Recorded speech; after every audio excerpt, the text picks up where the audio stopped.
You're listening to MinerTalk on demand exclusively on 600 ESPN El Paso. Stay up to date with MinerTalk by downloading the free 600 ESPN El Paso mobile app. MinerTalk is live. We are presented by the Oscar Arieta Agency. They've got several locations across El Paso, from the west side to all the way out to Fabens. Check them out, OscarArietaAgency.com, and they are the presenting sponsors of the Hometown Hero Award. In fact, if you know a person who should be nominated to be the next Hometown Hero that can be recognized at the next UTEP game, visit RiseUp915.com, visit OscarArietaAgency.com, and click the Hometown Hero tab, and you can actually nominate somebody right there with the Oscar Arieta Agency. Who knows, maybe that person that you know could be honored at the next UTEP home game for the Hometown Hero Award. Well, where do we even start? What a disappointing game. Texas A&M Corpus Christi defeats UTEP 67-63. Fans are reevaluating this team right now. Some are pressing the panic button. Miners right now are 5-3. They've lost 3 straight, and tonight is a game. All right, Sal, I'll give you Bradley. You know, you come back in the second half, you play your best basketball in the second half and play great defensively. First half, can't say the same. Okay. Loyola Marymount, that was a bad loss, 20-point loss, but it's on the road. Okay, I'll take those two. You know, I could look over. I could look over those losses and say, no need to overreact. Okay, do I need to overreact after a 67-63 loss to Texas A&M Corpus Christi, which, by the way, came into this one at 2-4 overall? And if you want to tell me everything about LIU, Northern Kentucky, I get the Houston loss and the Texas Tech loss, but this is Texas A&M Corpus Christi's real first win. You look at Dallas Christian, you look at Southwest Adventist. Those are their 2 wins, and those 2 don't play in Division I college hoops. UTEP is their first Division I win. They are technically 1-4, and this being their first victory tonight, it's just a big upset for the Miners. I'm upset with them. I just did not see this past week in practice. Went both days, went Monday and Tuesday. Didn't see this coming. I heard they were very excited about throwing out new lineups, new rotations tonight. But nonetheless, nights like tonight make our Timothy Cantrell Realty Player of the Game difficult, makes our hot hand of the game, brought to you by Wind Supply El Paso, difficult to hand out. And Sal, that's where we start tonight. It's a difficult situation. I thought we would be talking majority UTEP football today. Yeah. We texted back and forth throughout the afternoon, excited about some of the candidates, which we'll get into later on the show. But instead, we're talking about a head-scratching loss by the Miners, 67-63. Yeah, and it was disappointing, Adrian, really, when you look at the teams play for the final, maybe 25, maybe 30 minutes out of the entire 40. Correct. Just looked poor, when it came to efficiency, decision making, and out hustled. Not that they didn't hustle. A&M Corpus Christi got after it pretty much all night, and they had an answer for any time the Miners tried to do something. And you want to credit the heart, but I think that's what you're going to get every single night regardless. It's just the fact of the matter is there was a lot of blow-by buckets that A&M Corpus Christi got, and they kept on going back to that all night. Yeah, you're exactly right on that. Our telephone number here to get started, 915-505-6009. The blow-by baskets that you mentioned are tough if you're a UTEP fan to watch. And it's an elite defense right now that's not playing up to its potential. And it's a defense right now that is, I guess they're having it's kind of like last year's team, where if the shots aren't falling on the offensive side, the confidence starts to deteriorate on the defensive side, and that's not what you want to see from this group. They have to have a short-term memory. They're not going to be the best shooting team on a given night, but I'll tell you this is what I won't accept. 3 of 19 from beyond the arc. That's tough, man, including 3 of 11 in the second half alone. Those were the times where they actually made their trio of three-pointers, not in the first half, not throughout the game. So for that right there, that's tough. I feel like this matchup here for the Miners was very favorable, yet they fell. They played to Corpus Christi's level, and they suffered in this loss. 67-63, that's the final. Our telephone number here tonight, 915-505-6009. Alberto Reta's with us. Zay Galindo was out at the game with us as well. Cade McConnell joined us too. We'll talk more about UTEP football later on in the show. Not so much information, but more just reactions, thoughts, especially want to get Sal Montes' take on everything on that. Let's open it up with social, and then we'll react to that. We'll get to the phones after that. 915-505-6009. Let's go to social. First up, Misael at Wearing One. Did Zid Powell finish with 20 turnovers? Nick Govea, UTEP's offensive execution was severely lacking in the last 3.5 minutes. This coming in from Gabriel Grijalva. Starting to look like last year's team. They can't hit three-pointers or hit free throws, and too many missed layups. Hey, on that point, real quick, Gabriel, so UTEP, I mentioned, 3 of 19. They only made 3 three-pointers tonight. And tonight, when you look at their layup category, actually I love Stat Broadcast because it's starting to take the layup stats. 12 of 19. So take that for what it is, 12 of 19 layup-wise. I don't know what their season average is on layups, Sal. That doesn't sound good, right? 12 of 19 for layups. Yeah. You should be making those bunnies pretty easily, and maybe making the majority. Like if it's 17 of 19, it sounds like a pretty solid game. But 12 of 19, that's head-scratching. And traditionally, big man numbers are going to be, percentage-wise, are going to be higher than, jump shooters just because they're closer to the rim, and you're comparing 40s to 50s to sometimes 60s and 70s. Oh man, it's not a good look at all. And if we're being real too, Adrian, the Miners only losing by 4 could have been a lot more. There were some gimmies that A&M Corpus Christi missed as well. So man, they're kind of just behind all game. Okay, to your point, Sal, I just mentioned how UTEP was in layups, 12 of 19, and I was saying how head scratching that was. Get this, Corpus Christi 10 of 19, Sal, 10 of 19. Sheesh. So they struggled from the layup line, just like you mentioned. You talk about the free throw line, it's pretty much identical when you look at it from top to bottom. Texas A&M Corpus Christi hit 41% of their field goals tonight. They hit 38% from beyond the arc. That's the difference right there. UTEP only 16%. Miners, though, shooting 42% from the floor. And then you look at the free throws, Texas A&M Corpus Christi, 22 of 30. That's 73%. Miners, 16 of 24. That's 67% right there. People are going to look at the 21 turnovers, although on defense they forced 19. They should try to get to 20 there defensively, and then offensively they should hover right around 12. There's no reason they're at 21, especially against an inferior opponent like Texas A&M Corpus Christi. The points in the paint is what it is. They score 34. I'm talking about UTEP scores 34. This game was only tied 4 times. There was only 1 lead change though, Sal. UTEP led for the first 17 minutes, and then Texas A&M Corpus Christi led and never looked back. It was tied 4 different times throughout the game, but after that, they would not relinquish that lead, and that's a testament to the Islanders and how tough they were tonight. Joe Golding commented on that as well. Yeah, and you kind of felt that just from listening to it, watching it on ESPN Plus. All the momentum was with A&M Corpus Christi, and they got that right before the break. So you're thinking, okay, hey, halftime, there's opportunities. Your defense is doing well, but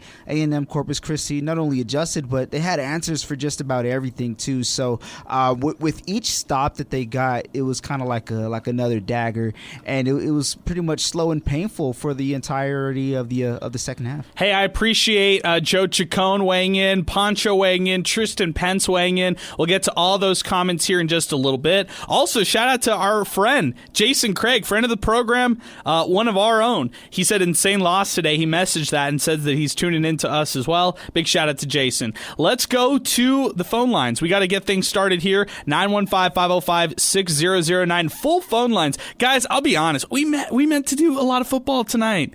We were not gonna do a lot of basketball tonight. I was expecting a win, and I was expecting the spread I think was like 14. I think Joe was telling me earlier 13 and a half. 13 and a half. I'll double check, that's a lot of points right there. 14, 13 and a half, whatever it was. I mean, it's a lot of points right there. Yet the Miners, they lose tonight instead of covering that. No, they lose tonight. 67-63. Back to the phone lines we go. 915-505-6009. And just for the record, okay, because I want everybody to understand my tone. I hold this team to a high standard. I held it to a high standard after the win against UC Santa Barbara, which was nice. The Miners started off 5-0, which we can really call 3-0 because those two first games are not against Division I opponents. So they start off 3-0 and then they lose the next three. So in my eyes, they're about 3-3 right now. And I also say for the Miners, they're going to just have to find and figure out people have adjusted to them. And they just have to adjust back. Do I think am I pushing the panic button? No. Do I have some red flags right now? Yes, I do. I see a little bit of last year, and that concerns me, especially from their three-point percentage, which is now in the bottom 10 of the country, 22% from three-point range. That is their three-point shooting percentage as a team right now. George is first up on the phone lines, 915-505-6009. George, good evening. Welcome back to the show. How are you? Hey, Adrian, I'm fine. Sal, you guys, great job. You guys are doing awesome. Hey, you know what? I saw the game. I was there, and there was a lot of, I want to say, deja vu and watching it and just experiencing it. They just looked very, very, flat-footed. There was no real cohesiveness. Those turnovers, once again, the turnover margin hurt us. Like big time. Yep. Calvin was playing a good game. Kalu, I saw a lot of more of the presence inside. I think they flustered the Miners. I think that was a big issue. It's just they got to learn how to take care of the basketball. That's just plain and simple. And I get it. You want to shoot from three, but work the ball inside. Get yourself in a position where your short range game is going. And then everything else is going to come afterwards. Don't try and force up something that's not there. I mean, I just want to say I'm not out on them, but I am seeing a lot of similarities from last year. I don't know, Adrian. It's just feeling like deja vu to me. Wow. I mean, I think that it's feeling deja vu to a lot of people who had offensive concerns and hoped that this team's offense would be much improved. And I think it still will be. I think when you see this team at their best, they're flying on both ends of the floor. Transition offense is working for them.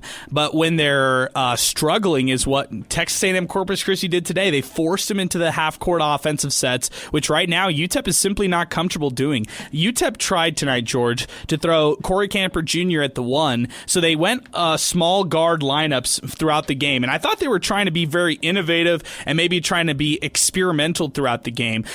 First off, I logged this one. Otis Frazier, Calvin Solomon, David Terrell, Zid Powell, and Tay Hardy. That's 4 guards and 1 forward. Then, at the 10-minute mark of the first quarter, Garrett Levesque, Sebastian Cole, Kevin Kalu, Zid Powell, Corey Camper Jr. That's 4 guards, 1 big. Okay, then going out to the 4-minute, 56-minute mark. This was in the first half as well. Corey Camper, Tay Hardy, Otis Frazier III, Trey Horton, who we haven't seen a lot of this season, but he played a little bit tonight, and then Kevin Kalu. Again, 4 guards, 1 big. Log this one in the second half. Tay Hardy, Corey Camper, Zid Powell, Otis Frazier, and Calvin Solomon. Again, 4 guards and 1 big. I like the athleticism and I like the athletic lineup.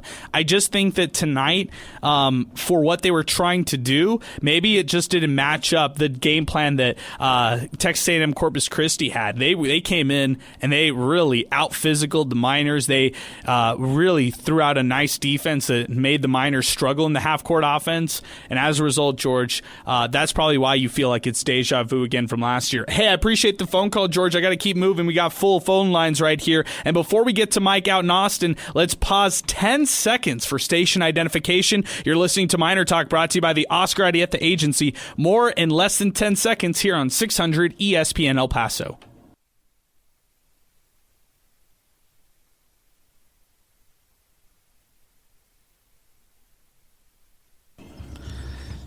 915-505-6009. We just opened up a phone line. Thanks again to George for chiming in on the show. Next up is Mike from Austin. Mike, good evening. What's going on? Hey, guys. Not a lot to say. You all have covered most of it. I was going to come on and have some sarcastic remarks, but instead I'll just give the one thing that just seems to be blaring for me ever since the Cal game. And actually, it might have been Austin Peay. For some reason, we, in my opinion, it just looks like the first games that we were playing, even though it was some inferior opponents, some of them weren't. We seem to be looser. We seem to be playing and having fun. And ever since that game, maybe the Cal game, it just seems, I don't know why, they just seem to be tight. They just don't seem to be playing with the same level of ease and flow that they were. I don't know if they're listening to too much media. I don't know if they're, just hearing things and putting too much pressure on themselves. Maybe even the coaching staff as well, putting pressure on themselves, and that's bleeding over to the players. But they seem tight. They don't seem to be playing with that same flow and that same ease and that same level of fun and workmanship that they were playing with in the first several games. So that's all I got, guys, and good job, and we'll talk to you soon. All right, talk to you soon, Mike. Hey, appreciate your consistency, Mike. You're more consistent than anybody I've heard on this show all season long on the basketball side of things. Appreciate your consistency. Win or lose, you're calling in, so I appreciate that. Here as we continue. 915-505-6009. That's our telephone number to get into the program. 600 ESPN El Paso everywhere, and then online for all the local content regarding the football hire. 600 ESPNElPaso.com. By the way, if any of our callers have anything on the football side of things, just chime in. As soon as I jump in, chime in on the football and just say, hey, I have one quick thing about the football side of things. We are definitely taking thoughts and calls on that as well here on MinerTalk. Some of our community definitely loves to hang out with us later on in the evenings and isn't always able to call in during sports talk. So if anybody has thoughts regarding the coaching change on the football side of things, we're happy to do it. 915-505-6009. Sal, I want to read you something real quick because I just did some quick numbers, okay? These are the turnover numbers since Austin Peay, because Mike just brought up the game Austin Peay and said, hey, I had some concerns, some sloppiness or all that kind of stuff. So you tell me if numbers tell you anything, or if there might be something different. We might have to look at something different instead of turnovers, okay? Austin Peay, 14 turnovers. They end up winning, okay? Cal, 13 turnovers for UTEP. They end up winning that game. Bradley, 19 turnovers for the Miners. They end up losing that game. Loyola Marymount, 14 turnovers, but you could argue in the second half that game was pretty much all but over. Mm-hmm. Corpus Christi, tonight, 21 turnovers right there offensively. Does that seem like a pattern to you or not necessarily? No, it does, because we saw them take better care of the ball, put up more points early on in the year in the first two games, but now that you're going up against consistent Division I talent and also conference leaders or conference powerhouses, to whatever conference they're respectively from, on a more consistent basis, they're having a lot more trouble. So I think teams are seeing the film and they're studying, hey, how can we get UTEP out of rhythm? Now, we know how athletic they are, and that's why they were able to turn the ball over as much as they did against Austin Peay. But now that they're going against teams with that film and just as much athleticism as they have as well, if not more, you're seeing them struggle. And I wouldn't push the panic button just yet. I mean, it's something they're already aware of, and I'm sure they're working hard to try and overcome. But we are noticing something within these last couple of games. Really, this 3-game losing streak has shown you a different side of this team. No doubt. Hey, let's welcome on our third member of the broadcast. He's Alberto Reta, and he joins us next. Alberto, you got a chance to watch this game completely from start to finish. Your thoughts? Give me your instant reactions. UTEP loses in this one. First home loss of the season. They've lost 3 in a row. Yeah, a bad outing offensively for the Miners, but what surprised me was the fact that their defense kept them in this longer than they really what I thought than they really were. There was like long spouts of like 2 to 3 minutes where the Miners would go scoreless, and that's just not what you want to see. And what I attribute this like lack of offensive production right now is just like lack of team chemistry. I think these guys are really new still, and there's a lot of freshmen that are getting a lot of minutes. So I think they need to just form a little more chemistry, expect a little more time together, expect them to become more cohesive as the time goes on. Also, this on the other side of things, this Islanders team it wasn't a bad team. Yeah, they were riding a 3-game losing streak, but I think that lit a fire under them to have them come in harder and actually try to play this game to the max. I think they were playing a much harder basketball game, and that showed on the court. They were intense, and they wanted it just a tiny bit more. Yeah, I could see that, but at the same time, I mean, UTEP has to win these games at home. Like, I don't care the motivation of the other team. UTEP needs to win these home games. Look, this team last week lost to Northern Kentucky 88-73.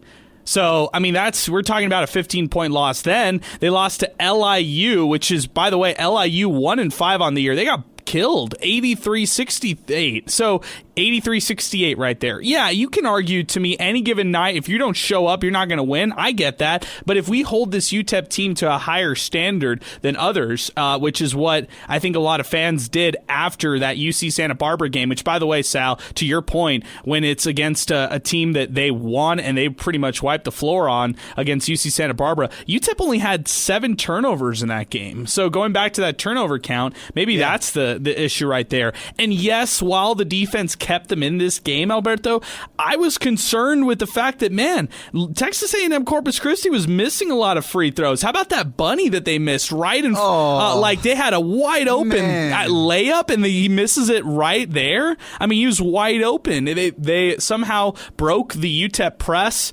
The inbound passer launched it all the way across court, and the guy just totally missed that bunny. Yeah, and the crazy thing is, Adrian, is there were 2 really bad breaks by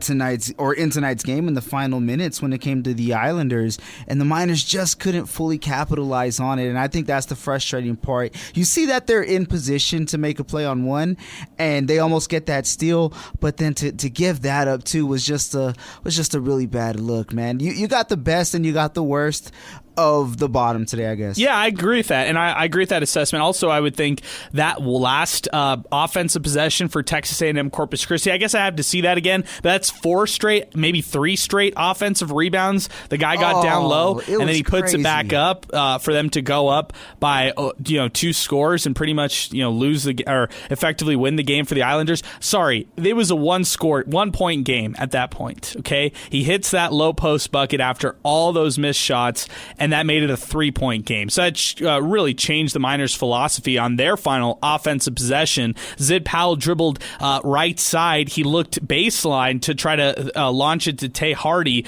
He actually gets the pass out to him, but then it's an out-of-bounds call, and the Islanders ended up winning it when it was all said and done. Let's go to the phones, 915-505-6009. Good conversation here. Jimmy is next on the phone lines. Jimmy, good evening. What's happening? Hey, just my observations. I don't think I've ever been as up and down on a team this early in the season, ever. Seeing all the games. Here's my diagnosis. Great defense, as the commentator just said right now. Where they're lacking this year and as they did last year is on offensive sets. What I don't get is we saw 3 walk-ons tonight get significant minutes. Hamilton, who I think has the highest shooting percentage on the team, gets no minutes.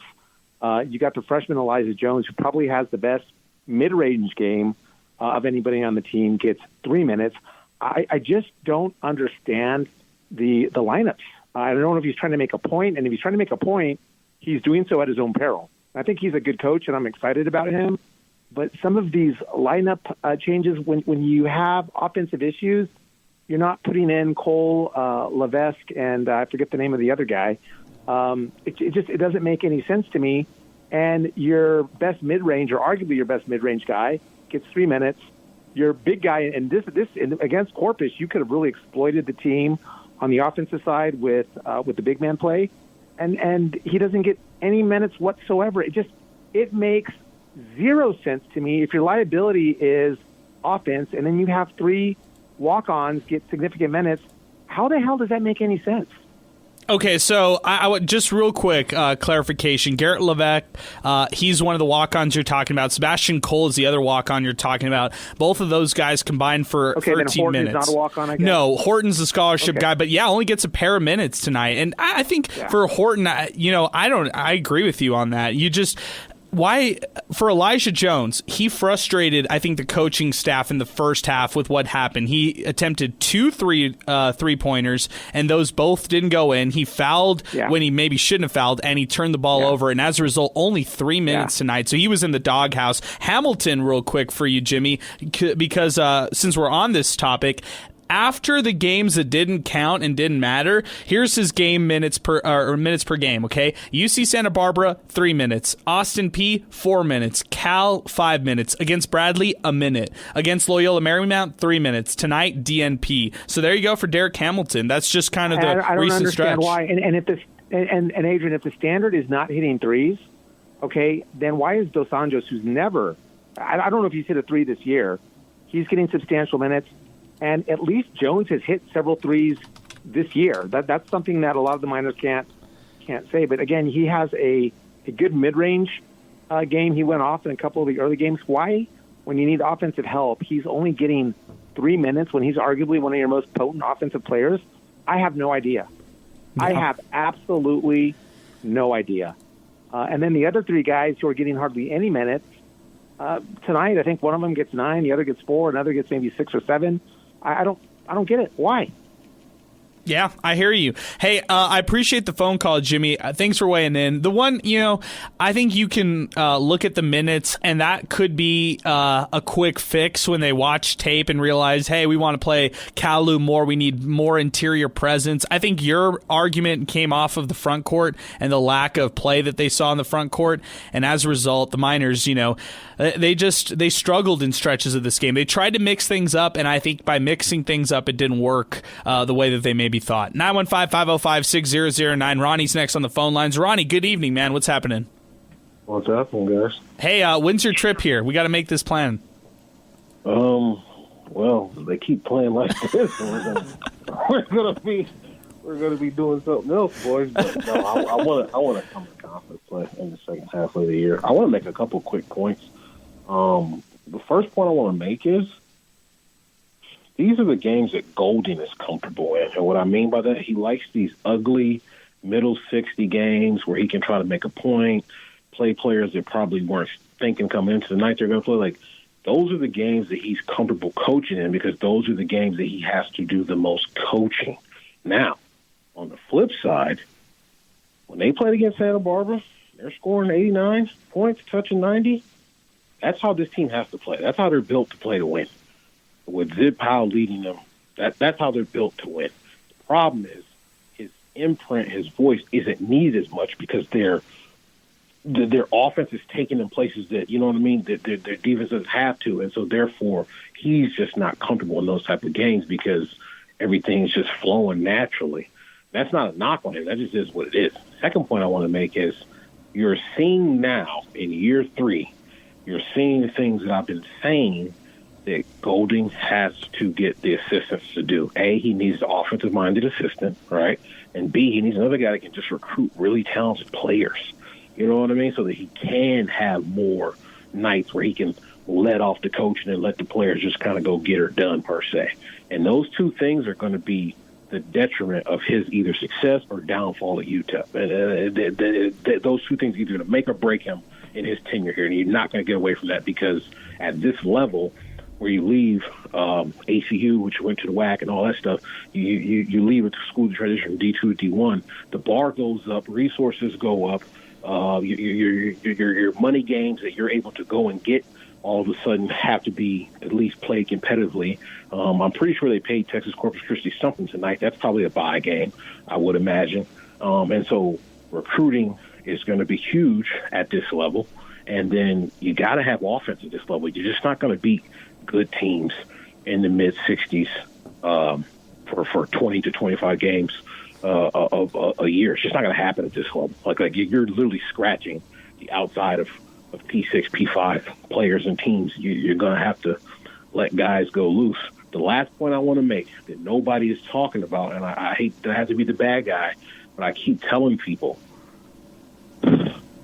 Tay Hardy is not Batman. He has to be Robin.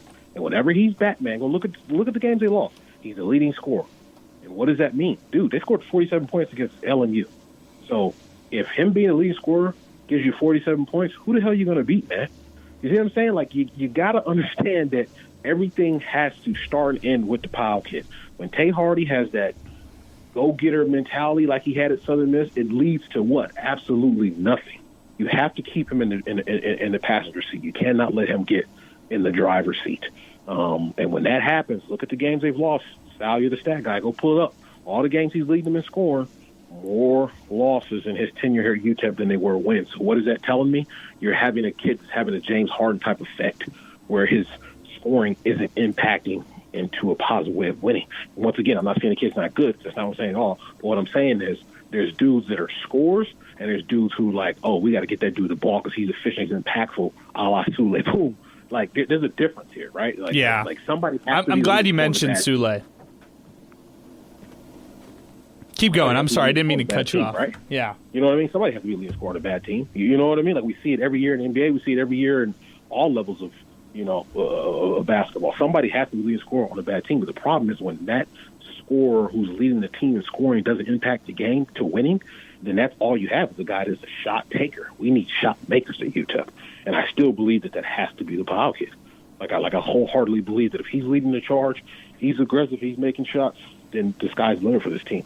But if he kind of eases off the gas and Tay Hardy starts to press on the gas a little more, that's when I get nervous, man, because I've just seen it over his tenure that more often than not doesn't lead to the level of winning that we need and we want.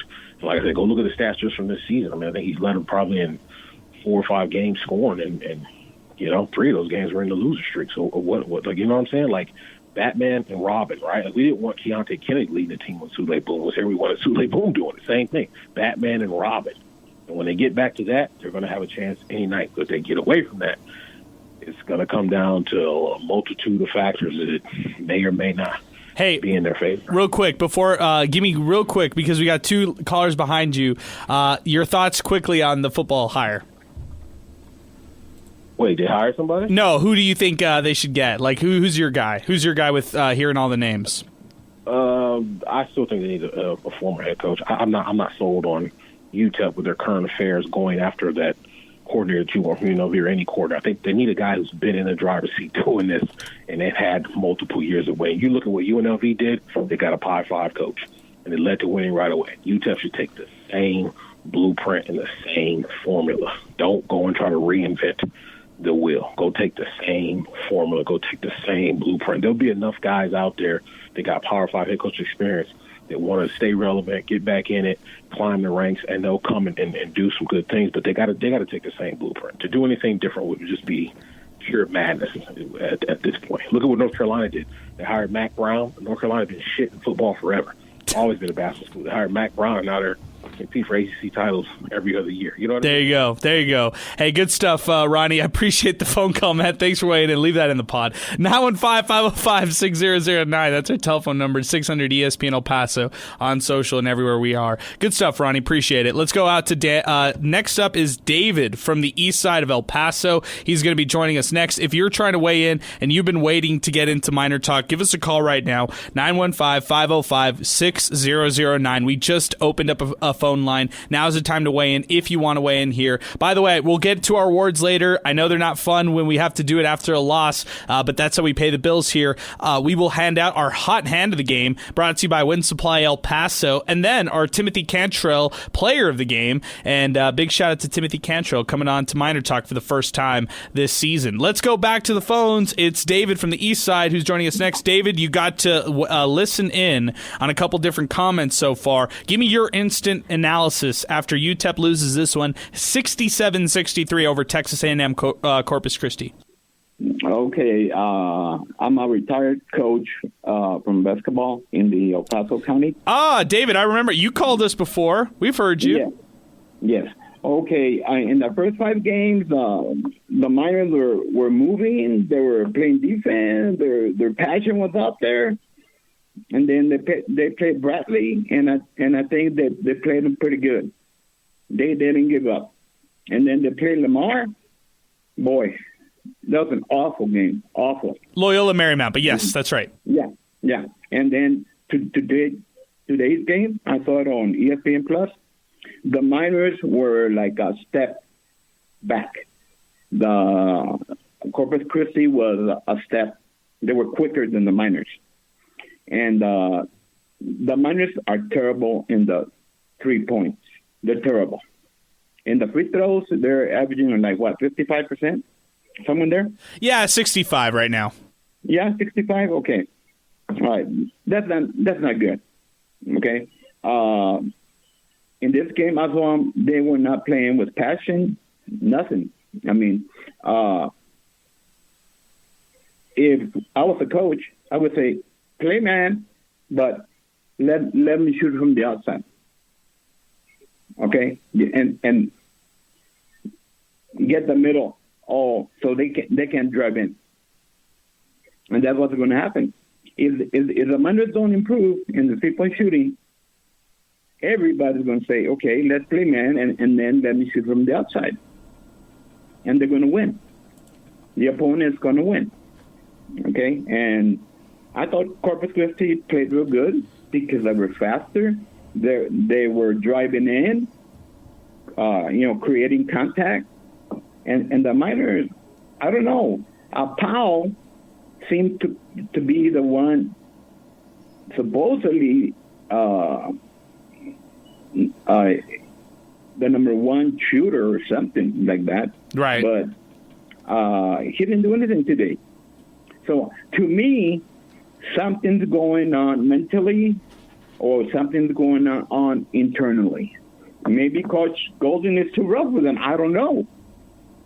But you know how the athletes are today, Right. Yeah, and I hear you, man. I hear you. Hey, I appreciate the phone call. Thanks for weighing in, David. I appreciate it. You brought up some really good points, and as a former coach, I hear what you're talking about, your frustrations. I'm going to keep moving on. We've got a bunch of callers to get to. 915-505-6009. David, good job from the east side. Let's give us a call again, David. You break down UTEP basketball pretty well.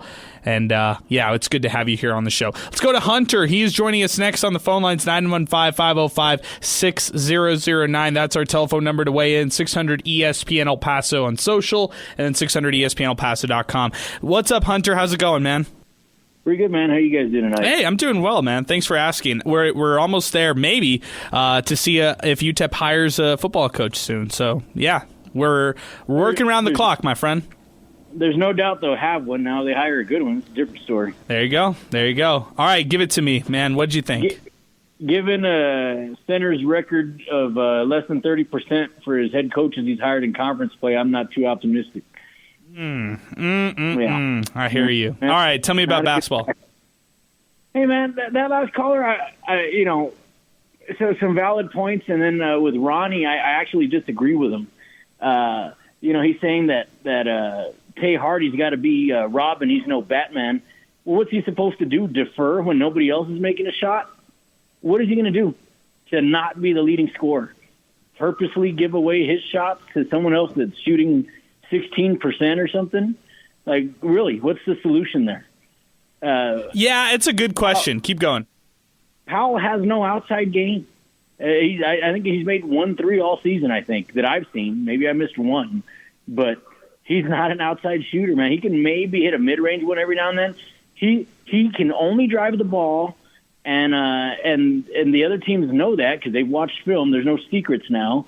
So, like David, the last caller said, you back off and you prevent him from going to the hole, and guess what? You got an easy defensive possession. You go on offense now. Yeah, let him shoot the perimeter. Exactly. So Powell is not the answer. He's too one-dimensional, I guess is what I'm trying to get at. As far as scoring, he can create, and I still like him. He's an alpha. He's a dog that's good. But this team, there's no surprises. They are going to lose some games that they should win, which this one they should have won. A&M is not a good team. I don't care what they've done in their conference the last whatever years. What I saw today was not a good team. So they're going to lose some of these, and they're going to beat some teams that they shouldn't beat. The only problems that I have is I saw some troubling things moving forward that if they don't fix, they're going to be in trouble. Their execution, I love Golding. He's got them. They fight and they're tough. And yeah, okay, I got you. The effort's always there. The execution is just terrible. Those last couple possessions were garbage possessions. I don't care about how hard you fight and all that. If you look that sloppy and it's that hard for you to execute, you're not going to win. Not at this level. It's unacceptable. Number two, the blow-bys. They're the worst on-ball defensive team I've ever seen. Yes, they hustle and they're all scrambling everywhere, but I've never seen a team of on-ball defenders that can consistently just get blown by. And they don't do the old, you're supposed to cheat to where you have help, and that's typically in the middle. Yet they get blown by and get beat down the baseline or beat down the side. That's basketball 101, and they just in a critical possession, I think it was Camper that got blown by down on the left side right in front of you, and then I think Frazier had to foul the guy or something. Critical possession, blow by. So those are tough things, not grabbing that rebound at the end. And I agree with Ronnie, or no, it wasn't Ronnie. I think it was that Jimmy that called earlier. I can see why he got on Jones and sat him down, but he's got to get more playing time. He's too good of an offensive player. He's too good of a threat to have on the bench. There was a stretch where Tay Hardy had 2 turnovers from travels and a missed easy layup. Why isn't he sitting down? You know what I mean? And the biggest concern to me is Powell. And the concern to me is he's not a good teammate.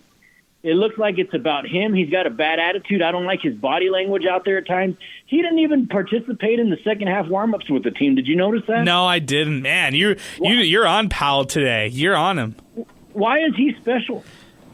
Stuff like that creates animosity within a locker room. And it's Golding's job. Nobody's above the team. And if you're going to be special, if you're Mr. Spoiled Brat that I need the attention, or I can sulk I'm the one guy that can have bad body language on the court, and I'm only going to play hard in spurts when I want to, I don't want you on my team. And that's what I saw out of him today. You can go back and look. He did not participate in the second half warm-ups because he's being talked to by Spriggs on the side because maybe he's got a little attitude problem. So to me, those are the biggest concerns moving forward, but I wouldn't abandon this team yet. Yeah, I wouldn't either. Good stuff, Hunter. I appreciate it. I wrote a couple thoughts. I just wanted to let you go instead of cutting you off. Good stuff, my man. Always great to hear from you.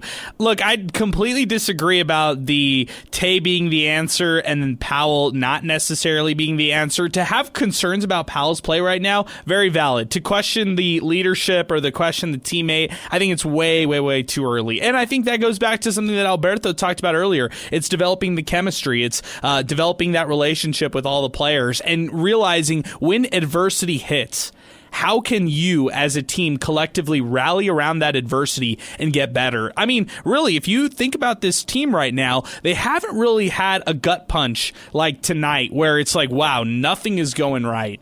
And how do we solve this when nothing is going right? I like what Hunter mentioned about the down and dirty games. I think that's true. When it's a scrappy matchup, when it's a low-scoring game, Golding likes that. But going back to a Ronnie point, what we've seen this year is they play best at their best when they're flying around in transition and scoring a lot of points. Now, when they're slowed down like they were tonight by that Islanders defense, that really hurts them in the half court, having to set up that offense, Sal, because when Hardy's not hitting his shots, when you're having turnovers going left and right, and then when you have a missed shot come down, then that's frustrating. I think what you're seeing is those first couple games, they had a lot of excitement.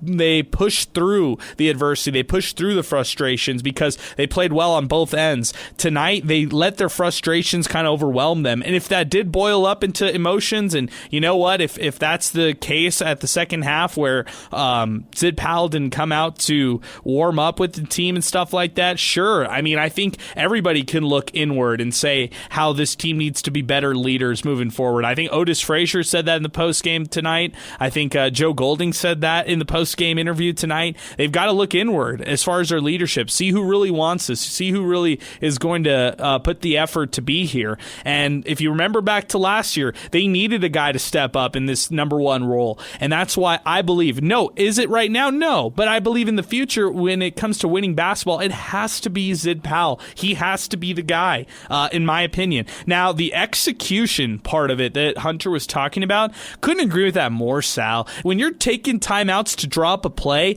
and then you struggle the way that they did, that's a head scratcher right there. And that's not something that we've seen. When we see Joe Golding take timeouts, typically it's usually to drop something really helpful and to help drop something really helpful defensively. And I don't think it was mostly on him. I think it was on the execution of some of these plays that just did not go through, like you're hearing from Hunter. How many sequences were thrown off just a bit because a pass wasn't caught, or when they did catch it, it was kind of slipping out. Little things like that affect that efficiency. And to allow that to happen against A&M Corpus Christi, who was closing in on just about everything, you needed every second that you could get. And even on offense, they were steps behind. On defense, we saw that. But on offense, A&M Corpus Christi was just a couple steps ahead. And if they weren't, the Miners did something to allow them to get back in pace. And you saw that pretty much all game. Yeah, you did. You really saw it all game. And I think it was glaring in the first half. Second half, they made better adjustments. But still, it was just trying to claw back throughout the game. And when they would tie the game, they just couldn't get over the hump. They couldn't actually overtake the lead by any means. Let's go back to the phones. Next up is Milkman, 915-505-6009. Milkman, what's happening? Hey, what's going on, man? Oh, not much, Milkman. Tell us about, what'd you think about this one? Well, like you guys said, it's probably too early to hit the panic button, but, my finger may be hovering over the button. But I mean, it's early in the season, yes. We all know that. But to be honest with you, we can diagram this and talk about what went right, what went wrong. Obviously, virtually everything went wrong. But and this is weird because I remember being the guy who was complaining to you that, oh, God, they're wanting to go down and play like Steph Curry and just fire up a three. But I got to tell you, if they don't learn how to shoot from the perimeter, it doesn't matter what they do.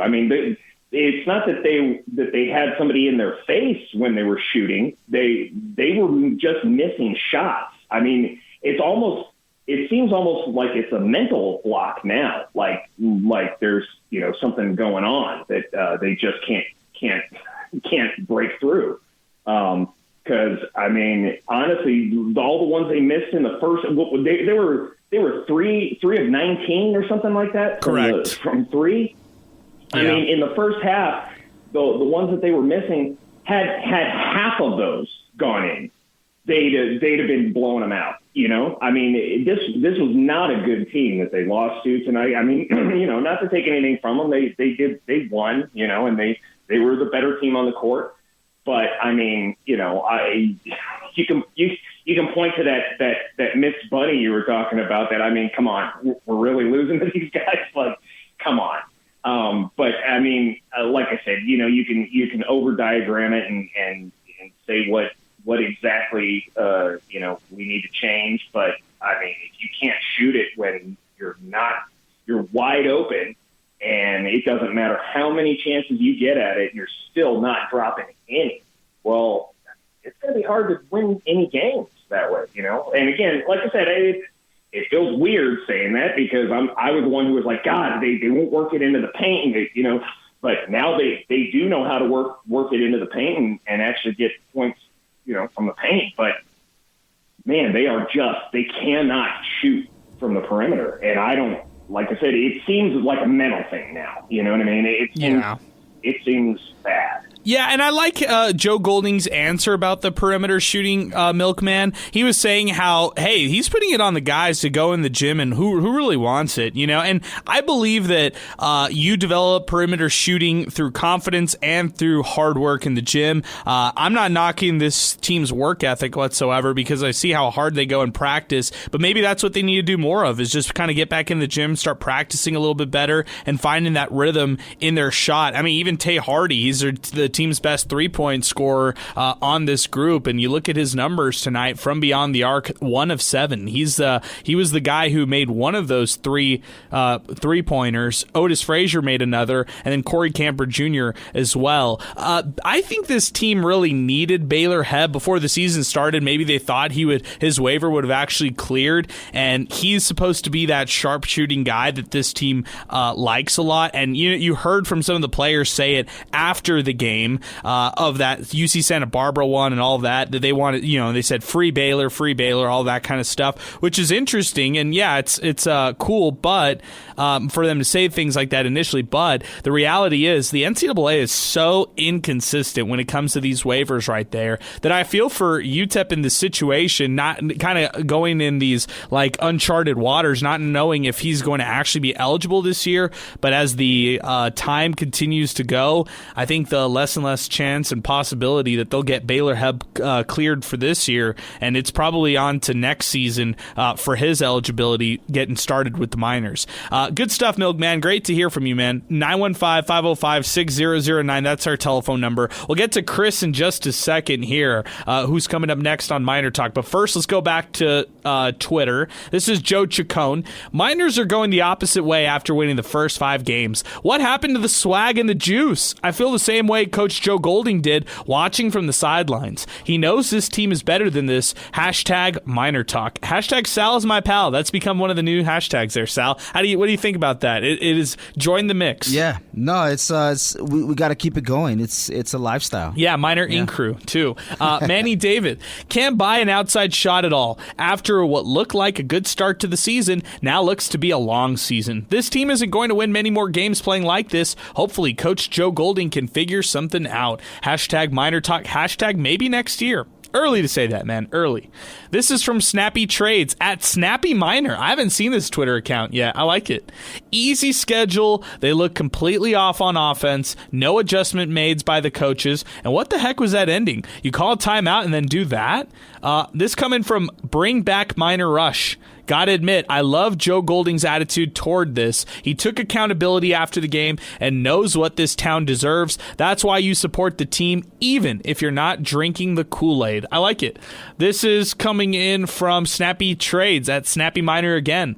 I like this account. This is an interesting account. I haven't seen this one come at us recently, so this must be either a burner or something that recently came my way. It says, proud UTEP grad now living in Denton, Texas. Good stuff, Snappy Miner. He says, talk is cheap. The same story in 3 games. A big game at Oregon won't make it easier. Hopefully they'll surprise. Was thinking of visiting friends in Oregon, but I may pass on this one. Tristan Pence, he chimes in. Number 1, one would think that after a poor showing at Loyola Marymount, the coaching staff would have this team ready to play. After listening to Coach Golding's comments after the game, I am convinced he is clueless. This is year 3, and there are no excuses. Hashtag Miner Talk. Wow. Oh, man. Tristan Pence, you were in on this team. What happened? This coming in from Lurchy Poo. If that was Dimmel, the end... I can't say this. Sal, I'm sorry. I'm sorry for saying this stuff. This is coming in from... Lurchy Poo. Okay. If this was Dimmel would have said, quote, shucks, we had a lot of injuries and a lot of missed opportunities. We played real well, and I felt like we were a better team, but this one just got away. We did win the time of possession, though. That's coming in from Lurchy Poo. This coming in from Pinky, Texas A&M Corpus Christi and Andrews High School alum, Christian Villegas. Congratulations, and keep it going. He took a picture with Christian Villegas. Hey, shout out to him. I'm happy that he's in El Paso. Great story right there. Tristan Pence. Number 2, not having an experienced point guard is going to be an issue, and perimeter shooting is still a weakness. UTEP is a very talented team, but the ceiling seems lower than we originally thought. Let's see what happens. Hashtag Miner Talk. This coming in from Ben. Golding is trying too hard. Head coach Joe Golding needs to chill and run with a fun 7 to 8 player rotation to get big minutes. Hashtag need rhythm. Hashtag need consistency. Hashtag need MinerTalk. Good stuff. Andres Rafael Loya. All we need are 7 to 8 Warriors. Elliot Gold. Every single game, win or loss, except for Loyola Marymount, has been decided by the refs. Some guy, Chris, some guy. Wait, Alberto, you had something to chime in on that one, did you? I can just touch up on some stuff I wanted to say. It's just the offensive woes are just exacerbated by your inability to get any rebounds. Islander team came in generating 15 offensive rebounds, and then the entire game, Miners are getting outboarded, and I think that really didn't help at all. Yeah, the UTEP had 10 offensive rebounds in this game, and when you look at just the total rebounding margin, they had 10 offensive rebounds. They had 27 defensive rebounds. UTEP had 22, so they're +5 on the rebound margin. I'd love to see if UTEP, go game by game and see kind of the rebound margin, see where UTEP's at on that. So interesting stat that you highlight there, Alberto. Let's go back to social. A couple other ones coming in. This is from Chris at Some Guy Chris. Anyone ask why Elijah Jones only played 3 minutes? Yes, Joe Rod asked that, and Joe Rod let me know that head coach Joe Golding said that, after the first little bit where there was a foul, he missed the 2-3 pointers, he turned the ball over, that they felt the need to reel back in the freshman, and it was kind of a coach's decision right there not to play him the rest of that second half. Michael Cuviello, he says this: the odds are pretty good of UTEP losing with 21 turnovers. This coming in from Clearwater. What about the minute and a half that Kalu was on, and then they take him out to never be seen again? 2 dunks, strong rebounding, and then poof, to the pine he goes. Powell and Hardy can ball. Tonight wasn't their night. Jones could have hit a key bucket or two to sway the game. Lame. That's coming from Clearwater. Sal, how do you take that one right there? That's an interesting thought. He talked about Kevin Kalu, and we talked about it off air a little bit about Kevin Kalu's performance in this one. He was a spark to them down the stretch, but in the first half, I thought he struggled. Yeah, and I think that's not only an issue that's been going on with him this year, but pretty much the entire team. Guys are on in the first half. They're not for the second, or vice versa, where we talk about consistency and efficiency, and also who's Batman or who's Robin, all of that good stuff, right?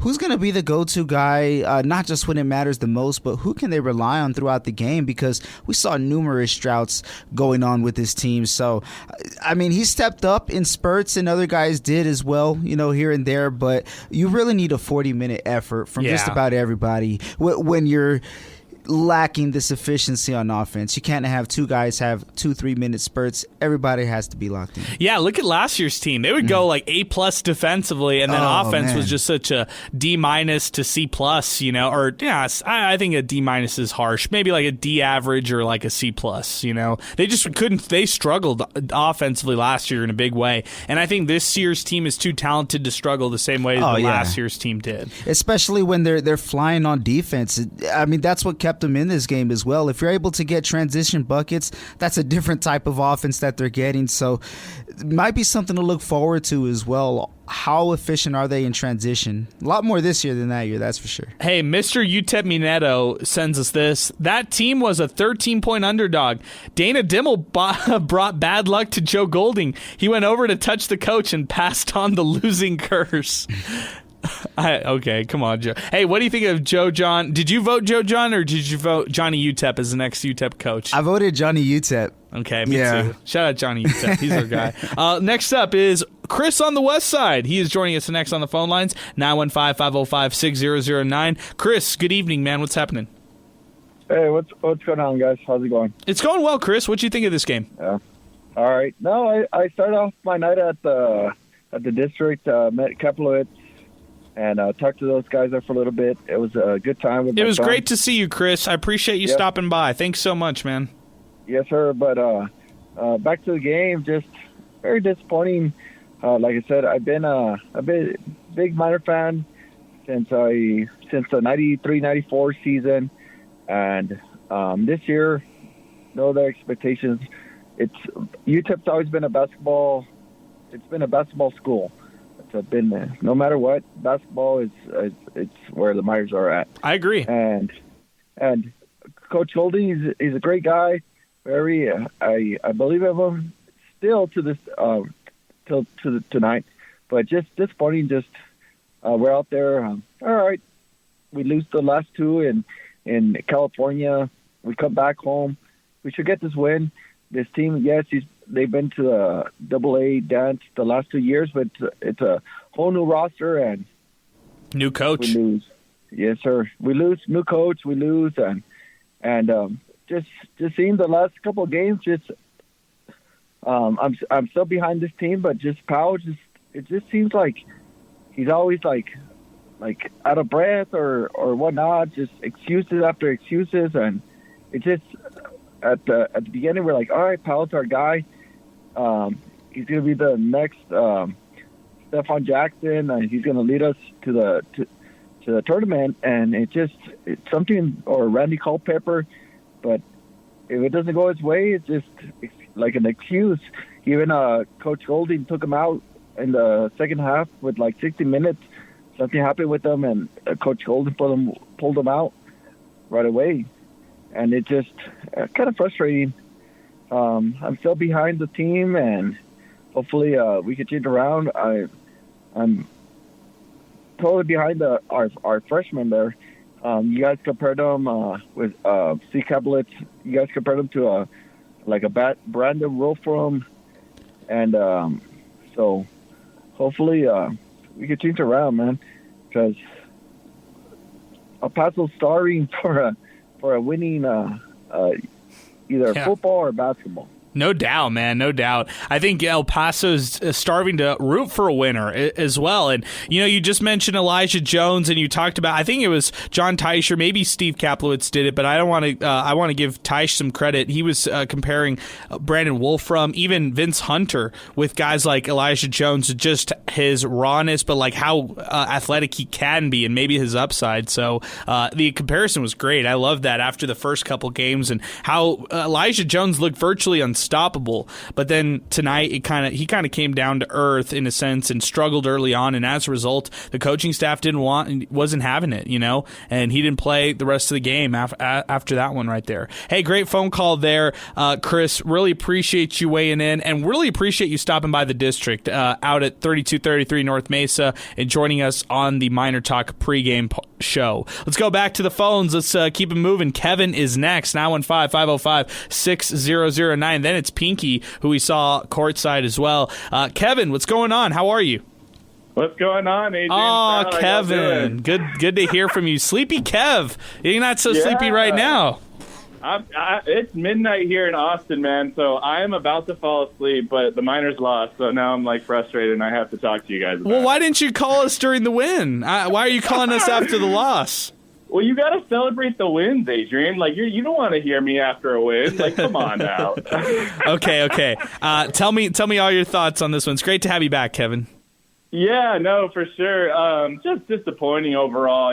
I'm not ready to hit the panic button just yet, but just a disappointing effort on all sides of the ball, offensively and defensively. We just couldn't get the shots down, and it's kind of just been the same product for the past, 2 years, I'd say. I'd say Golding's first year wasn't really like this, just because we kind of always had we didn't always have a consistent shooter, but we always had that guy we could sort of rely on, kind of like that Sule Boom, or that Keontae Kennedy type. And I think this team is still trying to look for their identity in a way, still trying to look for that go-to guy. And Tay Hardy and Zid Powell showed that they could be that guy. But then they have games like this where they show what Ronnie was saying, they're just the Robin to the Batman, But I don't know. I don't want, like I said, I don't want to put the panic button yet. Disappointing loss for sure, but something's got to change, and something's going on in that locker room, and just something has to change on that court, Adrian. Yeah, the things going on in the locker room, I've heard this a lot tonight, and I would just say this. I think our older leadership rally around some of the newcomers, and I could throw Zid Powell in as a newcomer. Sometimes you honestly have to, I don't know what the word would be, but you just have to be almost accepting, accommodating toward him at times, and then also hold him accountable. So you accommodate accommodate him for what he is and his personality, yet you hold him accountable for anything, that he might struggle with on this team right now. And so I think that's how we look at Zid Powell at this point of the season. I'm not ready to give up whatsoever. I think he's their best player. And then you asked about finding the guy or who's going to hit the big shot when it's all said and done. It's okay if it takes them time to find the guy. I think it's okay. I think in conference play, if they have that chemistry, if they have that right rotation in place, then things are good. But if we're talking in December and still scratching our heads about what this team could be, then we've got some concerns. Then we've got some issues going into conference play. Although I will say this, in CUSA play, it's not that exciting. I mean, it's not like we're talking about UTEP playing against the previous CUSAs, the FAU, who's going to the Final Four of the NCAA tournament and so on and so forth. But yeah, I understand why you might have some red flags after this one. No doubt about it. Hey, real quick, Kevin, who's your number one football hire from all the names Johnny out there? UTEP, baby, let's go. No, I'm just kidding. I'm just totally kidding. I don't think he wants to be the coach of UTEP, but I'm all about Mac, man. Mac Leftwich is what he's doing with Texas State, running that offense, just changing the whole program with GJ Kinney, man. It's awesome to see. I'm all on board for Mac. I wouldn't mind that OC from UNLV either. He did a good job coaching at UT, and I got to see that firsthand. So those are probably my top two hires right there, Adrian. Wow. Okay, I like it. Thanks, man. I appreciate it. It's great to hear from you, Kevin. We'll talk to you later this season, I'm sure. And for now, just hang in there, man. It's good to hear from you. And, appreciate you hanging in late all the way out there in Austin. Let's keep the phones moving. 915-505-6009. Pinky's next on the phone lines. We've cleared up some phone lines. If you'd like to weigh in, now's the time to do it. 915-505-6009. Pinky, good evening, man. Good to see you tonight. What's going on? Hey, great to see you guys tonight, and I got a chance to meet Kate. And Kate, man, stay, Kate. That's all I got to say on that. Real quick, a couple of points. One, disappointing in the crowd tonight. Less than 5,000. Yeah, it was. I'm glad you mentioned that. Let me read the final attendance mark. I see 4,671. So you're exactly right. Under $5,000 tonight, or 5,000 tonight. So, and my other point, that number 44 from the Islanders, how tall is he? About 6'4", 6'5"? Let's see, Alberto. What do you have? Number 4, number 44. He is 6'6". Okay, there you go. Well, he was underneath the basket, just getting rebounds and getting garbage. I mean, he was down there all the time, and a lot of people didn't notice that. But this guy, he's not big, he's not strong, he doesn't look strong, but he's just a good ball player that has the knack of being underneath the basket at the right time. Well, I hate to tell you this. I hate to tell you this here, Pinky. Tonight was his best game. 8 points, 9 rebounds, actually 12 rebounds in total. He had 2 steals as well, and he played 27 minutes. The most minutes he's played earlier this year was in their blowout loss against Texas Tech. He played 24, but tonight was his most minutes played. So hasn't really shown this, but he showed it tonight. It was so obvious to me that he just played a good game to me. I mean, I don't think nobody noticed that, but he was around the basket on both sides a lot. But what else I was going to tell you? Same story. Don't have an outside shooter. Don't have a free throw shooter. And too many forced turnovers. You had one time where Kalu kicked the ball off his leg, and then Tay Hardy came down to the same corner, and he lost the ball off his leg, and then the next time down, they threw the ball away. And this is when they were within 2 or 3 points. Yeah, I remember that. Yeah, and that was frustrating as well. I also think No. I'm sorry. I'm having 2 conversations. It's all good, Pinky. Hey, let's wrap it up with this. Who's your number one for football? That's kind of high. I would give somebody like the coach from Odessa, Permian Basin. He won the Lone Star Conference. Yeah, Chris Killow. Really good. Yes. I wouldn't mind seeing him come in here. That would be my first pick, I'd say. Okay. Good stuff. Pinky, it was great seeing you tonight. You take care, man. Good night. Good stuff, Pinky. Hey, Pinky was rocking all Adidas tonight, Sal, and then he had, of course, you know what he had, the license plates. They looked great. He looked swagged out. He's ready for the winter. He was like in his tracksuit.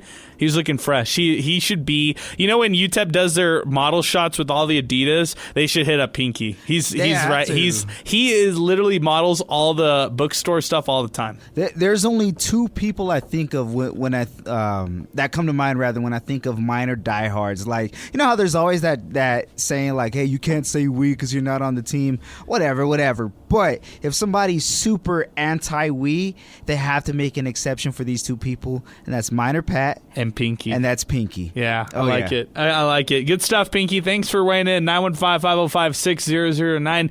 Traes ganas sends us this. So no excuses like our ex-football coach crying about injuries. I'll take that. Wait to own up to it, head coach Joe Golding about his postgame. CK Milestone Photo sends us this. There is no excuse for losing a game like this. This happens every year. Teams figure UTEP out, and no playing 8+ games in November is not an excuse. This shows what type of team they are, just like when the UTEP football team lost to Jacksonville State. #MinerTalk. Robert Urquidi sends us this. I couldn't catch the game. It looked like Kevin Kalu had a solid game stats-wise. Is the Kalu stock holding steady? I already sold all the shares. You sold it? Yeah, it was too late. I already sold all the shares. I didn't sell it all. I kept a couple Wow. shares. You know, and I might even buy the dip a bit more. Wow. Sal, expand on this. Because they're going to have to rely on their big men a lot. They have no other choice. Yeah. They have no other choice. Interesting. Oscar at Oscar Jr. 915 sends us this. It doesn't look like the intense team that we saw to start the season. Something is up. Clyde the Burro sends us this. He says, this one hurts. I don't think Zid Powell will play a worse game in his college career. Not being able to score is one thing, but being sloppy with the ball all night and you lose the game that you shouldn't, Joe has his work cut out for him. #MinerTalk. Leo, back with him at _MinerFan. Is it possible this team doesn't want to play for one reason or another? Part of me feels this way, but I don't know. I don't think so. Poncho sends us this. It was like watching last year's team. Poor shooting and poor ball handling. Where's the team that played against UC Santa Barbara? Good question. I don't know, but good question. Travis Allen Fortune. I fully support head coach Joe Golding, but back-to-back uninspired performances are on the coaching staff. Adrian at Enemy Win 3. Loyola Marymount was supposed to be a fluke, but this game was a confirmation that this team has not improved. Wow. Adrian is out on this team. He's not a fan. E. Garcia. Coach Golding isn't the guy. UTEP can keep lying to ourselves.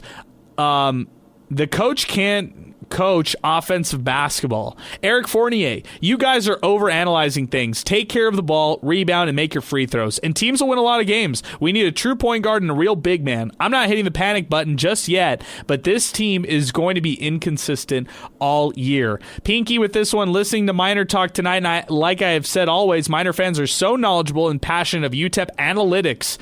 Every Xer and have legitimate statements and complaints. Let's keep being Miner fans where we are and have been. #thanks picks up go Miners. #MinerTalk.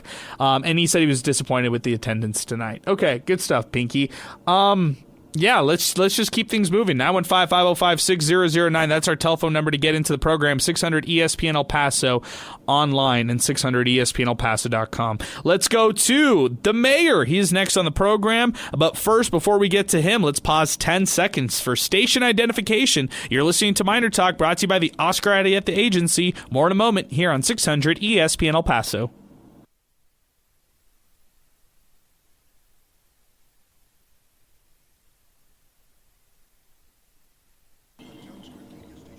Back on Miner Talk, presented by the Oscar Arieta Agency. We've got awards to hand out here in just a little bit, but first let's get out to the phone lines. It's the mayor, Eddie Morelos, who's joining us next.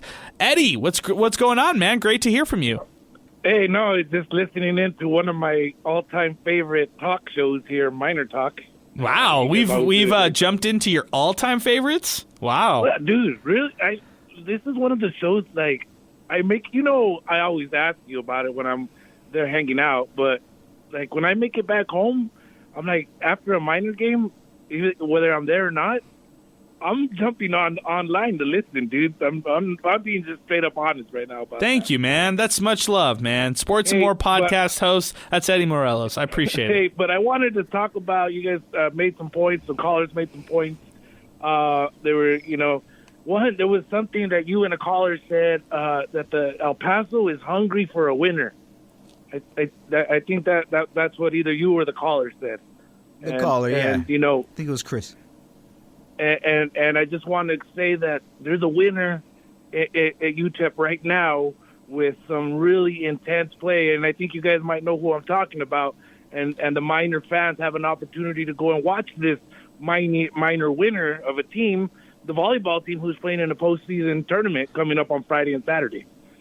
So I just encourage the Miner fans to go and take that in, because that's a different side of things than what's normally seen. Like, we love basketball. We do. But let's also support the other teams as well. The other thing is, back to basketball, the Miners, disappointed tonight, of course, for the Miner fans. December 4th is the next game against Western. I watched Western play against New Mexico State. And, they're a little feisty and all, but this should be a good tune-up for the Miners. This really should be a good tune-up so that they can gain some momentum back. And I think they can get the momentum, and they got some tough games ahead of them at Oregon and at Abilene Christian.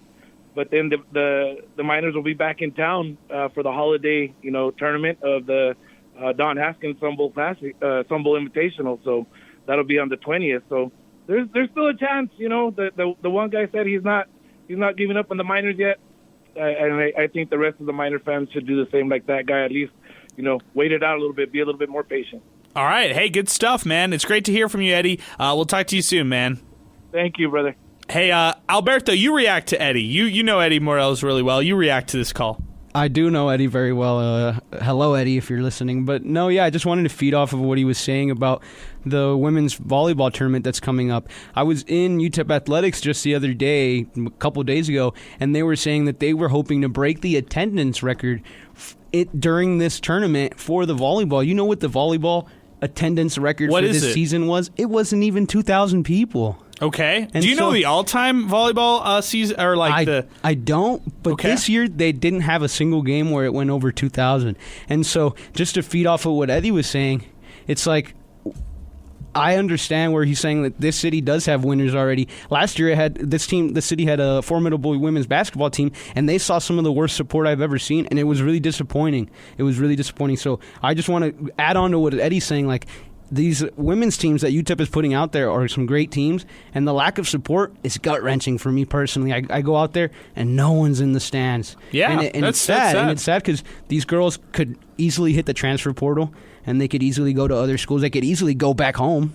We have a lot of girls from out of town, so they could easily go back home. So I do want Miner fans to maybe step up their attendance at women's sports, because it is something that I think that there's a lot of room for improvement. Okay, good stuff. Justin at 1997 Bread sends us this. Brutal loss for UTEP tonight. I know not to get my hopes up early, and this is why. UTEP has no true dog that can score at will, or they can shut down the best player from the other team on a nightly basis, in my opinion. Hashtag MinerTalk. Joe Chacon, I almost died of laughter and bursted out laughing at this one. Bro, diehard Miner fans, and I'm not including it in the conversation? Come on, man. Pinky is the man for sure. Love and respect the guy all day. But how about the respect for the ones that wear it every day or lose it and don't wash it off? Hashtag Miner Inc. crew. Sal, you can speak to this from firsthand perspective. How do we answer Joe Chacon here? I think, you know what I have to say? Man? If you haven't been to the 915 and actually been to a game in a while, or closely been here for it, then I don't think you can be in this conversation, Joe Chacon. I'm sorry. I think what he needs to be solidified, and he's almost there, needs to visit the campus, go to like Fox Fine Arts or like Brumbelows, somewhere where there's a water fountain that probably hasn't been drank from in maybe like 5 years. Turn it on, put it on the tat. You got to fully bless it. Once you do that, then in all seriousness, how could I forget, man? That's my fault, Joe. I'm sorry, bro.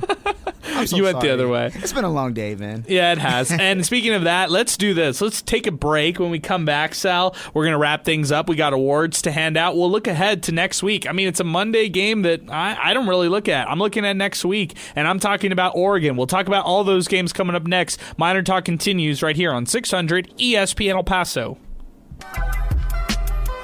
Miner Talk is back, presented by the Oscar Arieta Agency. We got awards to hand out here on the show. 600 ESPN El Paso on social. And online, 600ESPNElPaso.com is where you can check us out.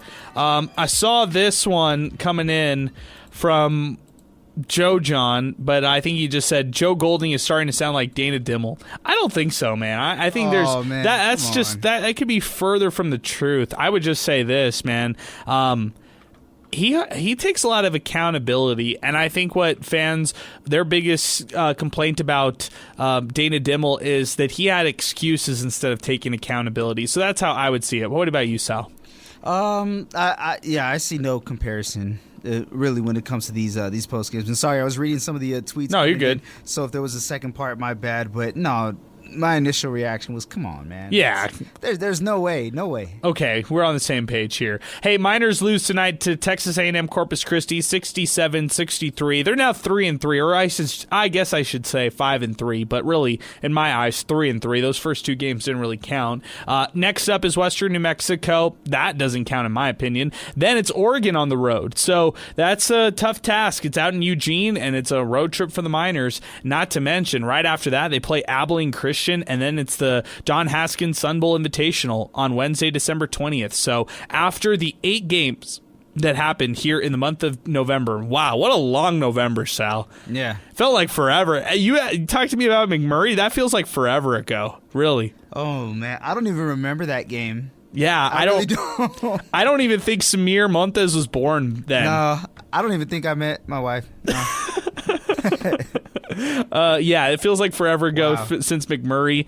It really does. And we're now here after 8 games. So it was a long stretch in November. That definitely has to be said. You know what? To that point, Adrian, this reminds me of the football season in September. Yeah. How many games was that in September? Yeah, it felt like 5. It was probably 4, right? They were like 9 games in before Halloween. Yeah, that was crazy. Yeah, and their season was over before Halloween. Oh, so gosh. there you go.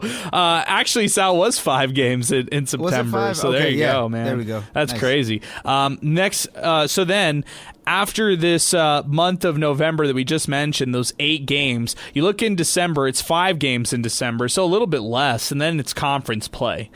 I've said this once, and I'll say it again. We will learn a lot about this team at the end of December. A lot. Whether the arrow is pointing up or if the arrow is pointing down. KenPom, by the way, has lowered their expectations on UTEP. KenPom's projected record on UTEP right now, based on their analytics model, is 16-14. Previously, it was 17-13. KenPom has UTEP going 8-8 in conference play, and KenPom has UTEP losing the next 2 games. That means on the road against Oregon and on the road against Abilene Christian. We'll see if that's the case, or if UTEP is able to beat one of those 2 teams. What do you think, Sal? What's your realistic thought or expectation when it comes to those 2 games? 1-1, 0-2. Where are you at? You know what? I think 1-1. Okay, let's throw it out there. Best case scenario, 2-0. However, what we've seen this season doesn't have me confident in believing that. I'd say 1-1 would be respectful, but going 0-2, it'd be tough to take. However, judging off of how Oregon and Abilene Christian have looked this year as well, you kind of want to just chalk it up and say it is what it is. However, aim to be at least 1-1. I think that's I'd feel a lot better. Yeah, I understand that. Okay. Alberto, what do you think? What's your best case scenario? Oregon, Abilene Christian, or where's your brain at? 1-1 out of that series? Yeah, 1-1. Okay, that makes sense. I think 1-1. is the standard I hold this team up to, right? Now, if they go 0-2 in this stretch, I don't think that's necessarily good whatsoever. So let's see what they can do here. 915-505-6009. If you would like to duck a late call, now is the time to do it. 915-505-6009.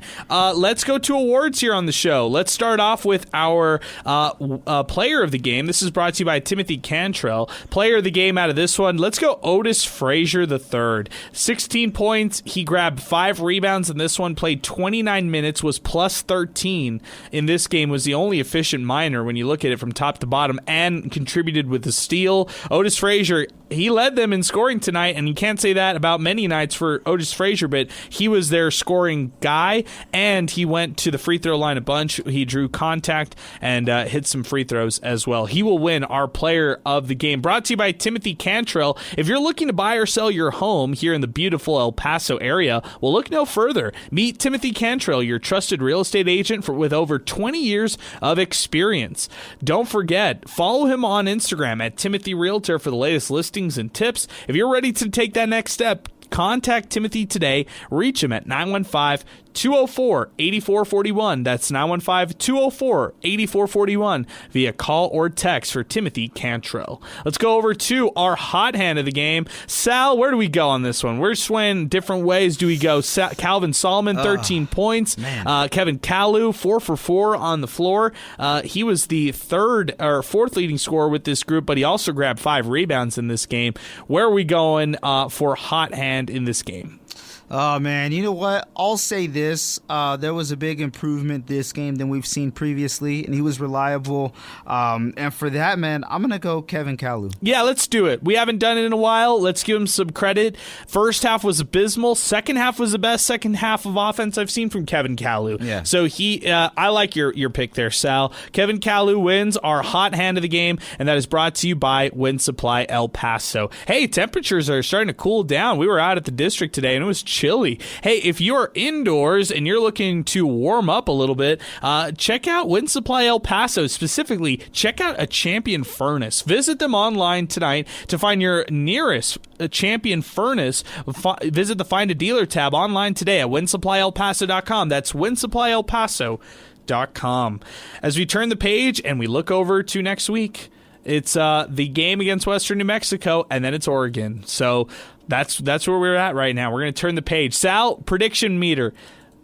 Look into a crystal ball. By Monday, are we talking about UTEP football hiring a head coach? Oh, man. We had to talk about this before we finished today. Oh, man. You know what? Yes. Yes, I agree too. Yes. I'm saying yes as well, and I think we find out Saturday or Sunday. That's my guess. I have no insight on that. That's my guess. Sal, we've asked a lot of people today, but no one mentioned our guy, Brendan Marion. You take it away. You know what? I think as time goes on, the more and more that I'm looking at not just what he's done at UNLV, but previous stints, it's exciting. I think this is a guy who's parlaying the roles that he's had throughout his tenure as a coach to that next level, that next step, and being a head coach is the next step from an offensive coordinator. And I'll say this, wherever he goes, he's going to shine. So you either get with him or you're going to be against him. You saw what happened when you were against him this year as a coach. You saw what happened when he was a player at Tulsa against the Miners as well, just ripping the secondary to shreds. So that's a name that's at the top of my list. Originally it was Gary Patterson, but the more and more you look at it, man, how could you not be a fan of what Coach Marion brings? I agree with you, man. The go triple option that he's run at UNLV. He spent time with Texas. He went to Hawaii as well. Played at Tulsa, like you pointed out, and torched the Miners when he was a receiver. Loves. He's interested in a job like this, and he doesn't want a coordinator position. So I think thoughts were that he wanted a coordinator job, and maybe that's the case. Maybe when it's all said and done, he ends up being a coordinator. Yeah. But what I definitely want to mention is that for Brendan Marion, I just think that's a one that is just staring UTEP right in the face. Man. Who else out there could have that kind of excitement as a rising coordinator on this for this program. And maybe if it doesn't work out, sure, okay, but maybe you don't have to spend as much on a buyout or on that base salary as you would for a proven guy like you did with Dana Dimmel. Well, another thing too that pops up, Adrian, is the vouching that's been done around college football in general. This isn't just some people going on Twitter saying, "Hey, Coach Marion is the move." If you ask about him, yes, his previous places, coaches who know of him, coaches who've coached against him, they're gonna highly recommend somebody like that. So it's just it's not a matter of if he'll be a head coach. It's a matter of when. If you want to give that first opportunity to a coach like this, who in my opinion can really do some big things, it's right there. It's right there. Yeah. Alberto, you have any thoughts on the coaching search? Yeah, I've told you I'm a big Marion guy. I just hope that whatever UTEP Athletics decides to do, they decide to do it fast, because like you were saying, I feel like the more that they wait, the worse it is for the football program. So I hope they pick something here by Monday, because with the transfer portal opening, it's only going to negatively affect their program. El Paso Visuals Deportivos. Stay with me, 600 ESPN El Paso. Zid Powell's a huge Kobe fan. Remember when Kobe didn't shoot one in a playoff game to make a point? Powell only had 6 tonight. Could it be possible Powell is trying to make a point? He is the best player, Ken, no? Not that he called it in tonight, just could be a subconscious power move. To lose to a team that hadn't beat a D1 team until tonight was not good. Hashtag something is up. Hashtag que paso en California. Okay, cool. Yeah, I hear you. What do you think about that, Sal? I don't think so. I feel like I hate too much. I feel like I hate too much on Ivan's tweet, so I can't hate on this one. I'm not going to hate on it. I don't really like that take because he's coming off of a poor performance as well. If anything, if there's something more Kobe-like when it comes to playing after a bad game, you want redemption. Yeah. And there's no parallel. Let's be real. I know that's not what he's saying, but it's hard for me to believe in that theory. Joe Arrigo, who is the co-founder and VP Franchise Sports Media covering all Las Vegas sports, reports right now that he's hearing Tony White, Nebraska defensive coordinator, will be the new USC defensive coordinator. Wow, that'd be huge if that's true. Wow, that's interesting. A lot of names who UTEP were who fans wanted as candidates, because we don't know what their list is like, but those guys have ended up elsewhere. And with Coach Marion, a lot of the rumored positions that he's after, maybe so. Maybe the interest was there, but maybe the interest in him as well. Those places have kind of already answered their their billing when it comes to that vacancy of that position. So he's still out there. Yeah, he is, man. He is. Well, let's see what happens. I think that's an interesting story in itself, and it's something to monitor. And yeah, man, I think what we'll do right now is we'll end it up here on the show. This is the end here of Miner Talk. When we come back on Monday, maybe we'll talk about a new head coach as well, in addition to UTEP, Western New Mexico. How about that? For Sal Montes, for Alberto Reta, I'm Adrian Broadus saying so long, and thanks for listening to Miner Talk, presented by the Oscar Arieta Agency. We'll be back Monday here on 600 ESPN El Paso.